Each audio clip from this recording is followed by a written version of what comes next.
Local crime branch Vadodara ગ્રામ્ય દ્વારા 80,98,800નો વિશાળ માત્રામાં પ્રોહિબિશન મુદ્દામાલ કબજે કરી પ્રોહિબિશન ગણનાપાત્ર કેસ શોધી કાઢવામાં આવ્યો હતો। એલસીબીના માણસોને બાતમી મળેલ કે એક આઈસર ટ્રક જેનો નંબર NL01AF1409માં ભારતીય બનાવટનો વિદેશી દારૂનો જથ્થો ભરીને ભરૂચ તરફથી આવી રહેલ છે। જે ચોક્કસ બાતમી હકીકતના આધારે એલસીબી ટીમ દ્વારા વડોદરા તાલુકા પોલીસ સ્ટેશનની હદના દિલ્હી મુંબઈ એક્સપ્રેસ હાઈવે ઉપર ભરૂચથી વડોદરા તરફની ટ્રેક ઉપર લક્ષ્મીપુરા પાસે લક્ષ્મીપુરા ગામે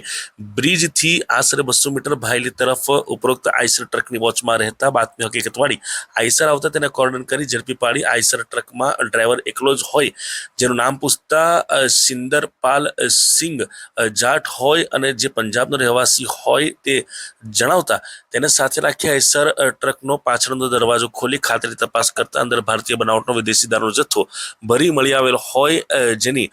વાત કરીએ તો જુદા જુદા માર્કાની ભારતીય બનાવટની વિદેશી દારૂની 501 જેટલી નંગ પેટીઓ અને જે બોટલોની વાત કરીએ તો 19,080 બોટલ હોય જેની કિંમત 80,98,800 હોય તથા આઈસર ટ્રક જેની કિંમત 10 લાખ હોય તથા એક મોબાઈલ ફોન જેની કિંમત 5,000 હોય તથા રોકડા 6,500 તથા રજીસ્ટ્રેશન કાગળો ફાસ્ટેગ વગેરે મળી કુલ 91,10,300નો મુદ્દામાલ કબજે કરી આગળની કાયદેસરની કાર્યવાહી હાથ ધરવામાં આવી હતી।